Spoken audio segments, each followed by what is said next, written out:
Welcome to the Environmental Justice Lab. I'm your host, Dr. Leslie Joseph. Thank you so much for joining me on this episode. And we have a publication alert. So as you know, or maybe you don't know, if you're new to the podcast, I'm Dr. Leslie Joseph. I am an environmental engineering professor at the University of South Carolina. So my job is to do research, to teach and do research. And so I just published a research article and I want to share it with you on the episode. I think it's a very important piece of work that I've done. It's probably the most important thing I've done in this role up to this point. Hopefully there'll be more things that come along in the future that continue to advance environmental justice, advance environmental equity, and continue to help shed light on the issues that people face throughout South Carolina, where I live now, but across the world. It's really important to me that we do that. And this article that I published is one step towards highlighting those issues and talking about it in a broader sense. And so the title of the article, I have it here with me, is Race, Class, Gender, and Waste, a Spatial Analysis of Landfill Siting and Intersectional Inequities in South Carolina. It's a long title. The idea, though, is when you think about how waste is managed and you think about who has to deal with the environmental harm that comes from that management of waste, it typically falls on people who make less money, lower income, underrepresented groups, minority groups, and women and their homes. And that's what this article works towards understanding more fully. And I want to let everybody know, it's just between us. It's just us here.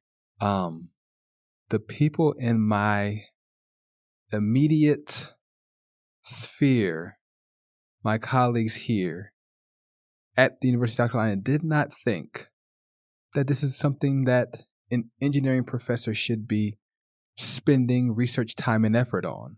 It's unfortunate, but when I pitch the idea, when I talk about it, when I presented some preliminary work in the department, very little interest, very little acknowledgement of its value. There was just no interest. There was this idea that this kind of research is not something that engineers should be spending time on.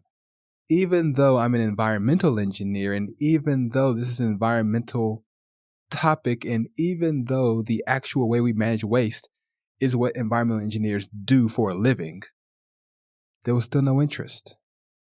A lot of pushback, a lot of, I don't really know how that works, why that matters, why are you looking at that versus other things. And so I want to just start off by saying that no matter who you are, no matter what you focus on, whatever your interests are, you're not going to always have the kind of support that you think you'll get when you start to do this kind of research work. When you look at issues of justice, you look at issues of equity, you look at issues related to the ways in which our world is structured in ways that disadvantage certain groups and certain people. There's not going to be a lot of appetite for that in a lot of places. If you're in a place where they have that appetite and you're able to go for it and do it, great. Keep pushing, keep working on it. For someone like me here in South Carolina, look, it's just what it is. When it's time to talk about research and justice and equity, not much interest. It's just not going to happen. And so, thankfully, I had some people close to me who did have interest, who were interested in this kind of work at the university, and I was able to talk to them, lean on them for encouragement, and continue to move forward and get the work done. And so I don't want anybody to think that this kind of research is the kind of thing that everybody wants to be involved in, that everybody wants to see done, that everybody has an interest in, because it's just not the case. And here where I am, you got to work hard and you have to be willing to step outside of the things that people would assume you would be spending your time on. And so with that, this study was completed. It took about a year to complete. I had a great collaborator, and her name is Dr. Sarah Kamamalek. She is a professor at Howard University. Very amazing researcher, amazing statistician. She did amazing work on this project and on this article. And so thank you, Dr. Sarah, wherever you are. If you're listening, your contributions made this article what it is and got it published. And that's not even hyperbole. The mapping, the statistics, the data analysis, that's what made this paper what it is and made it strong and publishable. And so thank you for that. And so let's just talk about this research study. Let's talk about it. So we start off with landfills, right? When we talk about waste and waste management, in this particular article, it's about landfills. And so the first question is always, well, why landfills, right? There's so many other ways we manage waste that to a casual person might seem to be more polluting, right? An incinerator that burns waste and smoke and everything goes in the air. Why don't you look at that? What about other ways that we manage waste? The recycling industry, is that really working? How is that going? Maybe you should look into that. What else? We try to compost. We try to do different things to manage waste. And why are you choosing landfills? Well, a couple of reasons. One, here in South Carolina and around the country in the United States, landfilling is the king of waste management. It is how waste is managed across the board. Wherever you go, people just throw their trash in the trash can and the garbage truck comes and gets it, dumps it into a landfill. It is the number one way that waste is managed in the US and around the world.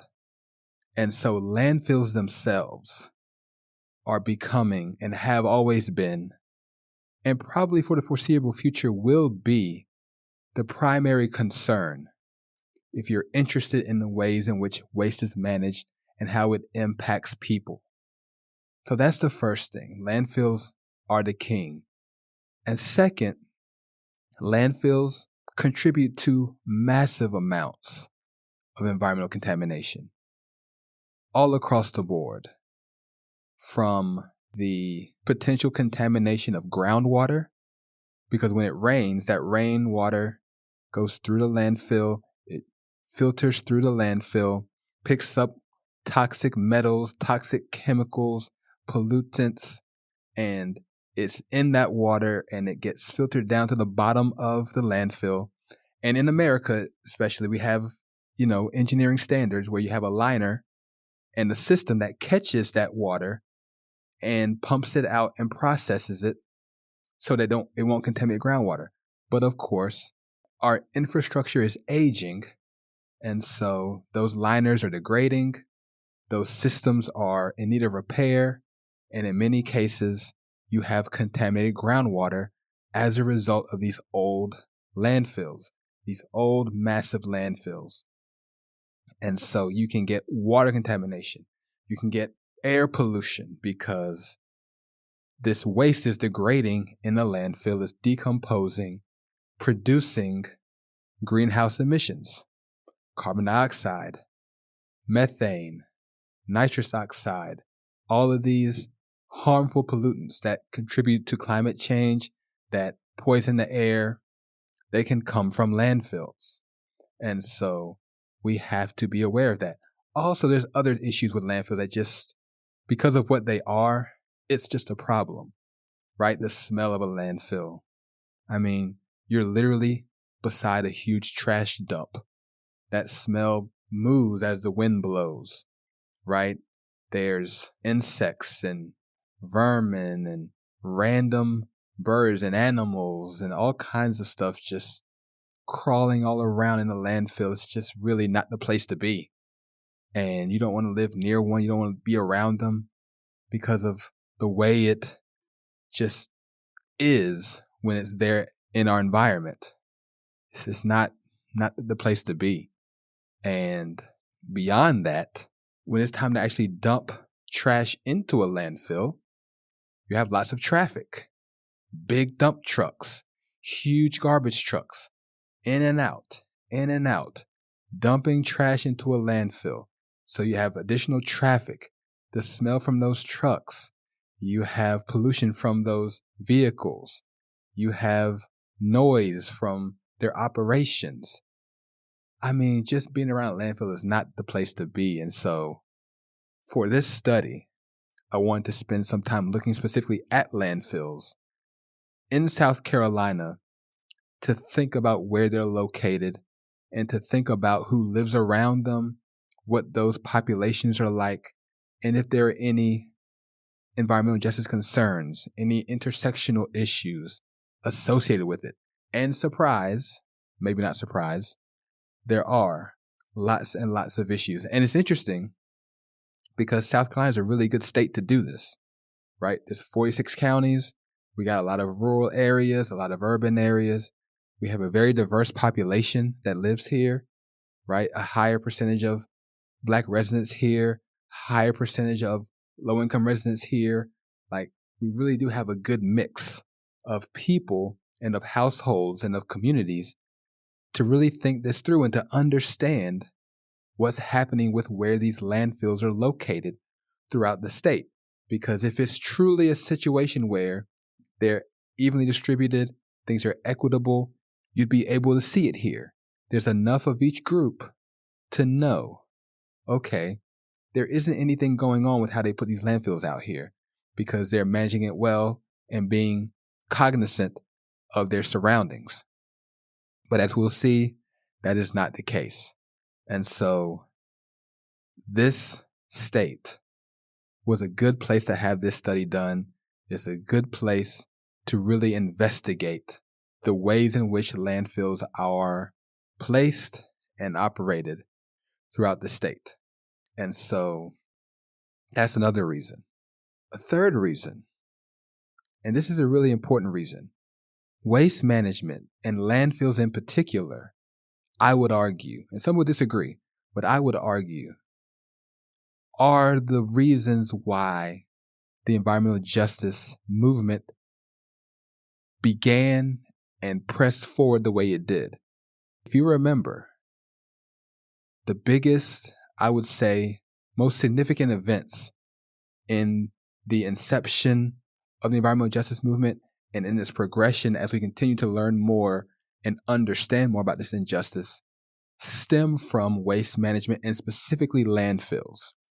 So, for instance, one of the earliest studies that environmental justice scholars point to talk about environmental justice as a movement occurred down in Texas in the 70s, right? So Dr. Robert Bullard, he's considered by most to be the father of environmental justice because of his work when he was in Houston back in the 70s. You can read about this in his book, Dumping in Dixie.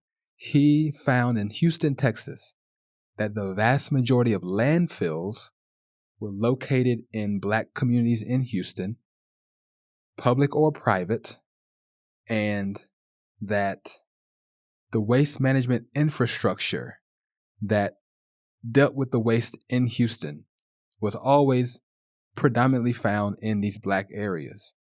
And so when he published that work, when he made that known to the public, people began to see and understand there's something going on here with the way the environment is managed and the way we're dealing with these hazards.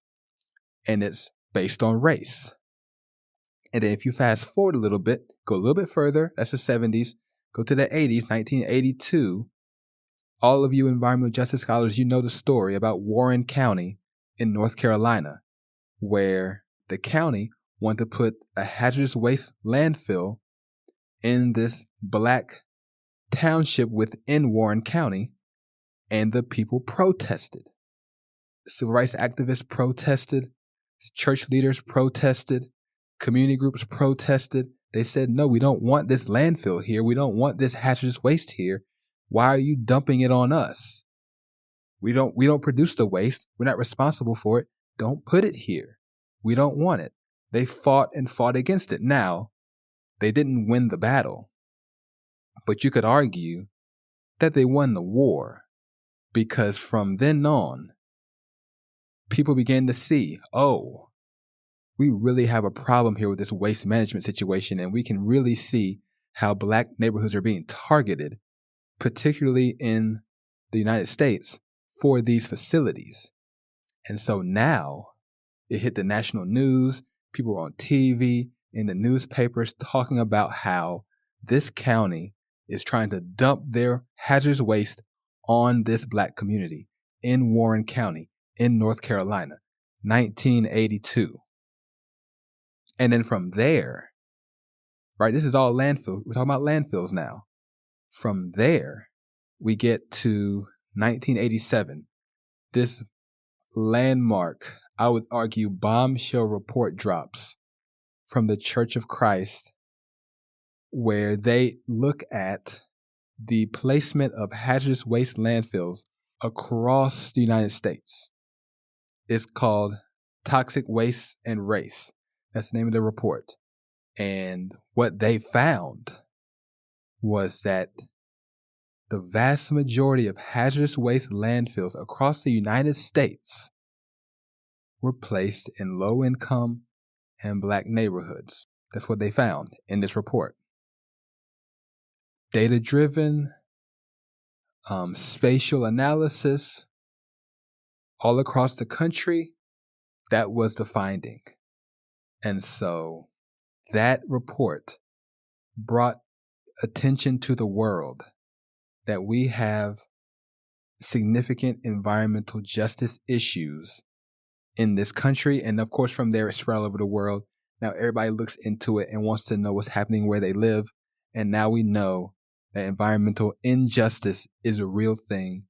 And people have to be mindful of the reality that if you are in the minority, if you are lower income, if you are any of these protected classes, any of these vulnerable classes, you will be targeted for environmental harm and injustice. It's just a fact.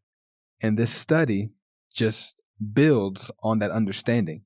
And for me, it's personal for me, because in my state, I wanted to know what's happening in South Carolina specifically, because we haven't done that work here. People have been resistant to really do the research and get the data to understand situations. Obviously, people can kind of see what's happening. You live where you live. You know it's different. But where's the data? Where is the analysis that confirms that reality? I didn't see it. And so I worked hard to produce it for us so we can have it on the record. This is what's happening with landfills in South Carolina. And so that's why I chose it. That's why I believe that landfills are a great place to start when it comes to looking at environmental injustice wherever you live, whatever you see, whatever's going on. This is the place to start. Start with landfills, start in your neighborhood, around your state, your country, and you'll learn a lot from what you find. And so we did the study, and it was a good study, right? We took the list of landfills from across the state, 142 of them, 142 across this small little state. We mapped them. Where are they located? Where can we find them? We did it by class. If you don't know, in the United States, we have different classes of landfills. In South Carolina, there's 3 different classes. There's class 1, where it's just land clearing, debris, and trees and shrubs and plants and that kind of stuff. When you're clearing out land, you dump it into a class 1 landfill. No big deal. It's not a problem. Class 2 is where they put industrial process waste. So not the industrial chemicals, those go into a hazardous waste landfill, which is totally different.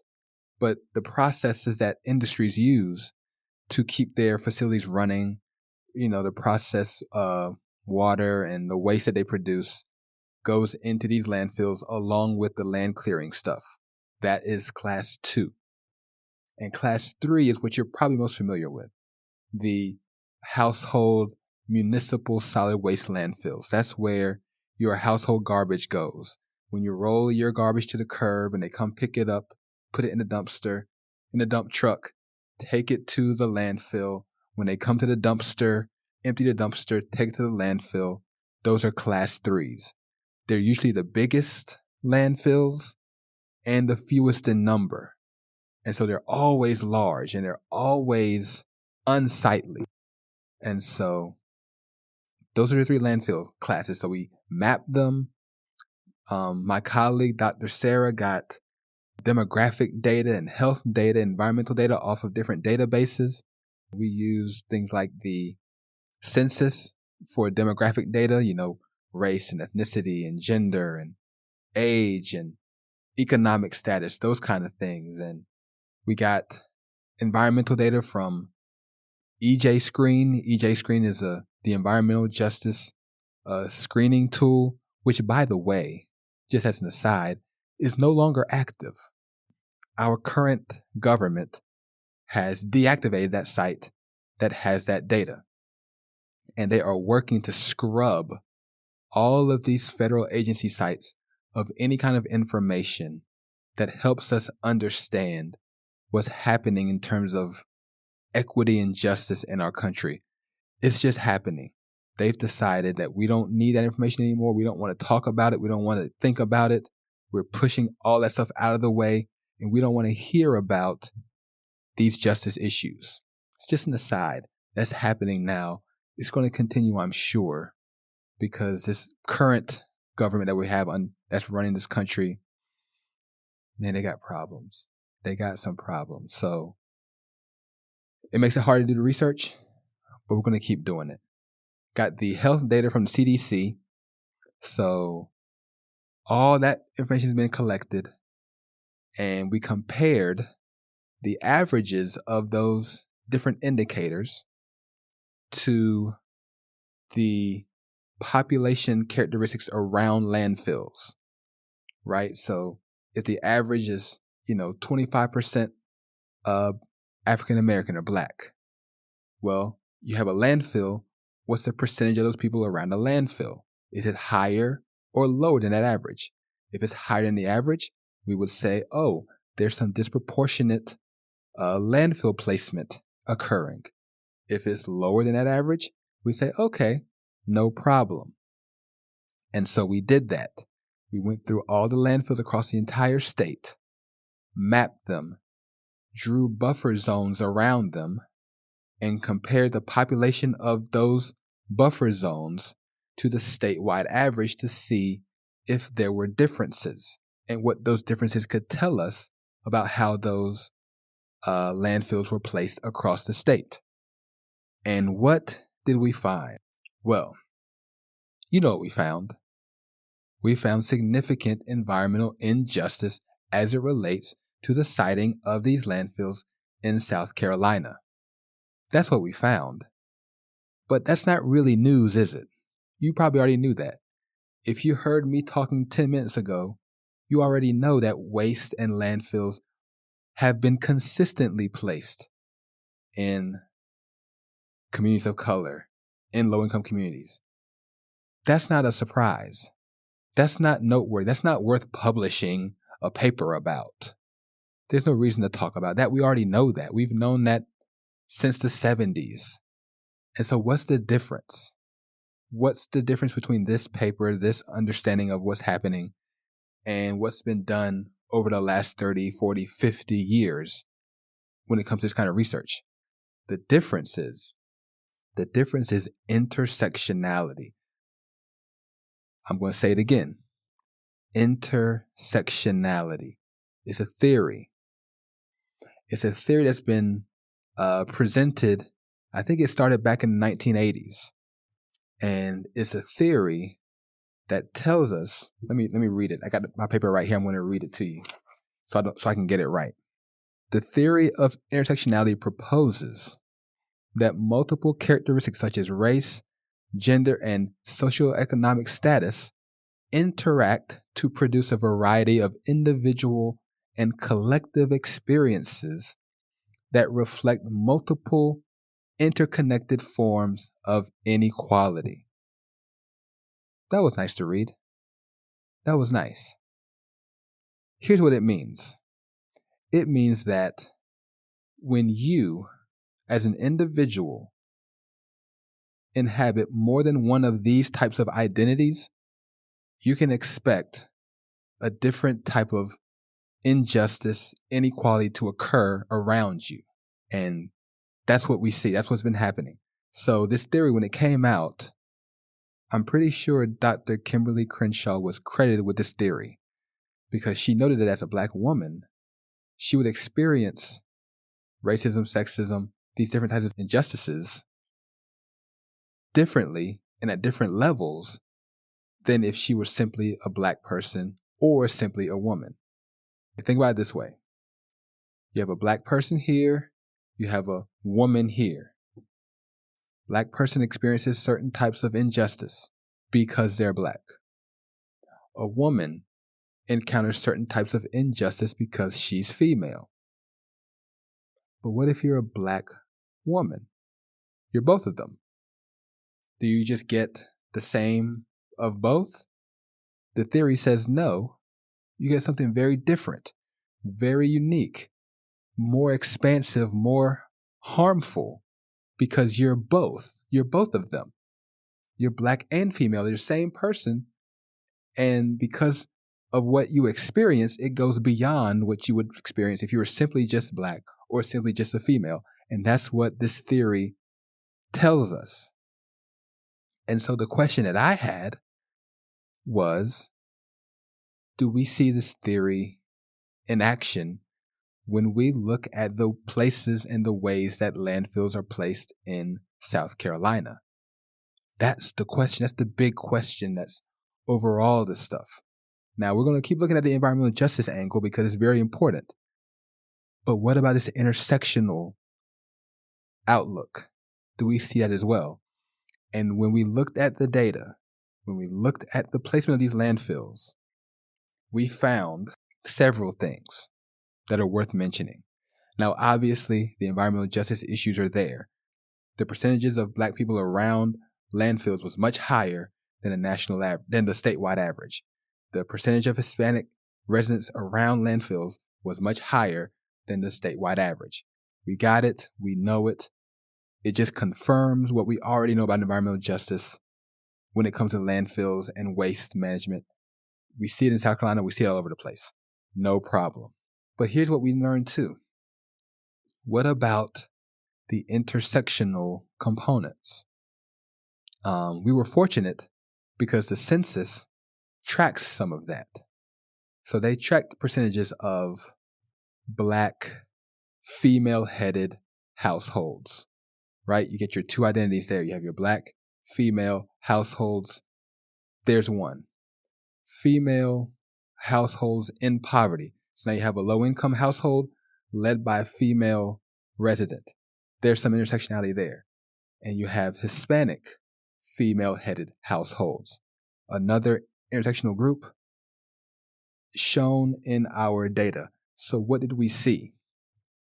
We saw that when you looked at female population, you got close to the same average of people around landfills that you got statewide.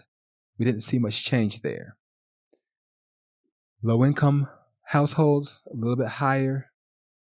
Black households, higher. Hispanic households, higher. But when you combine Black female-headed households, way up. The percentages go up. You look at Hispanic female-headed households, way up. You look at female-headed households in poverty, way up. We see very clearly there's a very strong connection between where these landfills are placed and these intersectional identities. these are the ones that were tracked by the census. And so it was very important to make note that when you come to South Carolina, at least, you'll know that these intersectional identities, these communities, these homes who inhabit these intersectional characteristics will experience the presence of landfills differently than other parts of the state. That's what we noticed. That's what we saw in our research in this paper. And as you read through it, you'll see the differences. You'll see the graphs. You'll see the charts. You'll see the figures and the maps show us there's a difference. There's a significant difference between simply looking at race and class and gender independently, or we look at them together in some way. And so that's what we found. That's what we learned.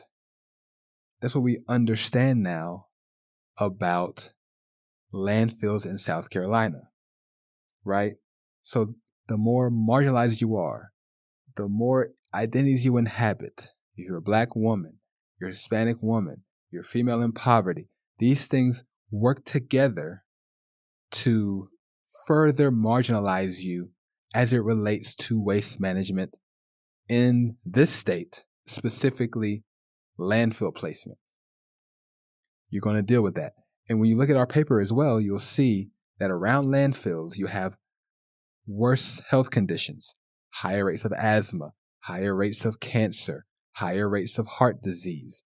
You have worse pollution, higher percentages of particulate matter, higher values related to air quality and air toxicity.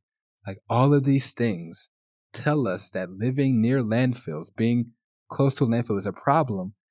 And if you are inhabiting one of these multiple identities, you are more at risk, you're more vulnerable, and you're more likely to be living near these landfills. It was a fascinating study.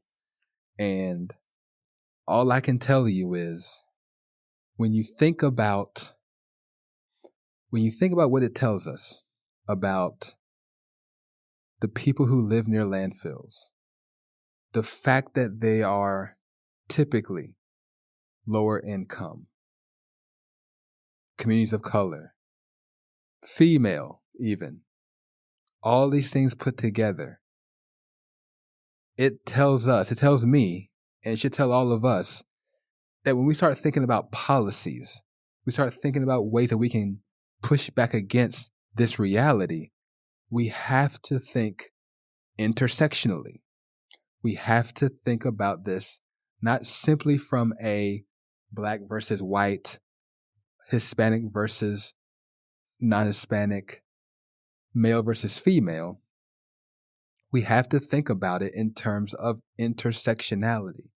We have to remind ourselves that whatever policies we put in place, whatever we choose to do, we have to think about the fact that if we aren't keyed in on the demographics of these communities and understand the true nature of their vulnerabilities, not simply that this is a Black neighborhood or an Hispanic neighborhood or a poor one, but that there may be poor Hispanics here, there may be Black women here. We have to think about that to inform us as to what the best policies would be to manage the way that our environment is being treated. Right? You got to go deeper. You have to look closer. You can't just say, well, I know this is a Black neighborhood, so I'll treat them a certain way, and this other place will do something different. We can't do that. We have to make sure that we're aware of these intersectional instances and act accordingly. And the best way to do that is to actually talk to the community, to engage the population that you are potentially going to harm, right? Meet with them, have the meetings, have the get-togethers, the public comment periods to ensure that you know what is happening here. One thing we note in our article is that in South Carolina, there's no requirement for public comments. There's no requirement to meet with communities. There's no, you don't have to do it. It's optional. Now, how is that going to work? How are you going to actually take care and be mindful of what's going on when you don't even have to meet with them? You don't have to talk to them at all. You can do whatever you want. And so that's one thing that needs to change.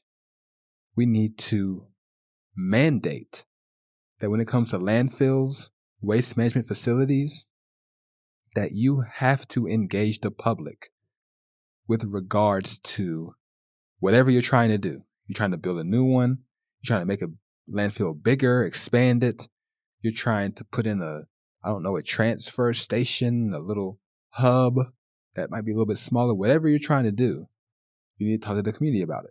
You need to make sure that you know who you're dealing with, what they're dealing with, and what can be done to operate in a way that protects them from the harm you might inflict from your practices, or to not go there at all with your waste management facility. We don't need it anyway. Let's do something different. Because another thing we know in the article is that a lot of our waste management issues, it's not simply that the landfills are in certain places or that they pollute.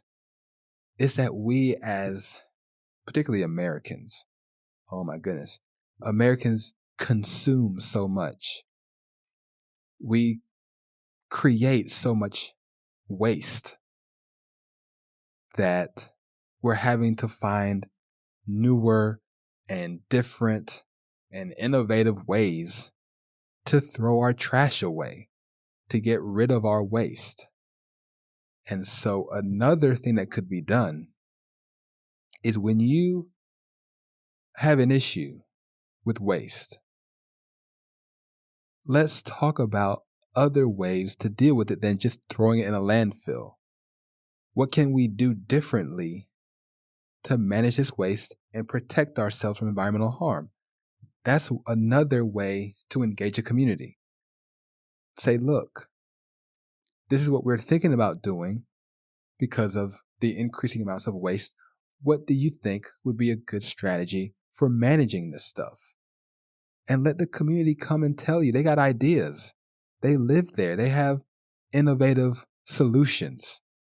Let it be community driven, community focused. Engage the community, right? Bring them into the discussion about how to manage this waste, how to deal with pollution, how to deal with these issues.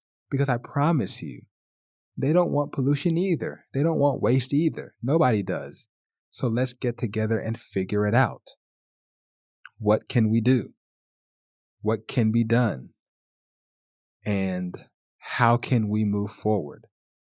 And so those are some of the things that this article talks about, pushes through, presents data regarding these things. And so I will link the article in the description of this episode. I want you to take a look at it.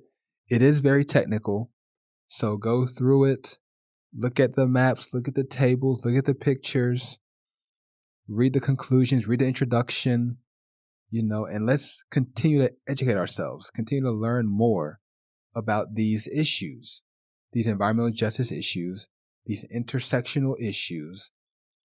Today is landfills, something else tomorrow, who knows? But let's continue to learn more and more. And I'm going to end with this note.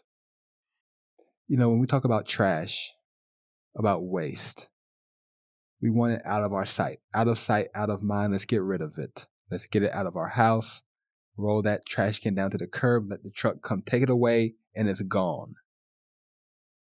But let's not forget that trash ends up somewhere. And in most cases, it ends up in a landfill. And in most cases, that landfill is located near a very vulnerable community. And in most cases, that vulnerable community is impacted disproportionately by that landfill. And so let's remember that the way we treat our waste, the way that we deal with our excess, will impact somebody else down the line. People that we don't see, that we don't know, will be impacted by the way we manage our waste, by the way that we manage our consumption. And so I hope that one thing this paper does, for whoever reads it, is it illuminates and it enlightens the reader. Whoever you are reading this paper, let you know that there are people who are being impacted by how we manage waste in South Carolina, in the United States, around the world. And so let's continue to keep that in mind as we fight for justice, as we fight for equality and fairness, equity, all these things that are so important. We know that a lot of it starts with us advocating, pushing, being aware, being educated, telling others, this is what's happening. This is what's going on where we live. Now I can go around, I can tell people, look, landfills in South Carolina are disproportionately impacting Black female households, Hispanic female households in poverty, Black communities, Hispanic communities. All these places are being disproportionately impacted by these landfills. We need to do something about it. We need to stop pretending and closing our eyes and turning away from these realities. And this paper does just that. It's been published in the Journal of Environmental Sociology. It's out there now. The world knows that at the very least in South Carolina, we have these types of issues and we need to deal with them. And so let's talk about it. Let's push for changes. We recommend a couple of policy changes in the paper. Take a look at those. But more importantly, make sure you're aware and that you know what's happening where you live and anywhere that you are concerned about. Because I promise you, waste management, landfilling isn't the only environmental issue that disproportionately impacts communities of color, low-income communities, and people who have intersectional identities. There's so many issues. And so read the article. It's in the description. Let's think about our vulnerable communities, our vulnerable populations, the people who aren't speaking, who we don't hear. Let's think about them. Let's continue to do the work that will lift up their voices, make them more visible, and enable us to push for changes that make a positive impact in their lives and the lives of everyone, everywhere. And with that, thanks for listening to the Environmental Justice Lab, where we are for the people and for the planet. We'll see you next time.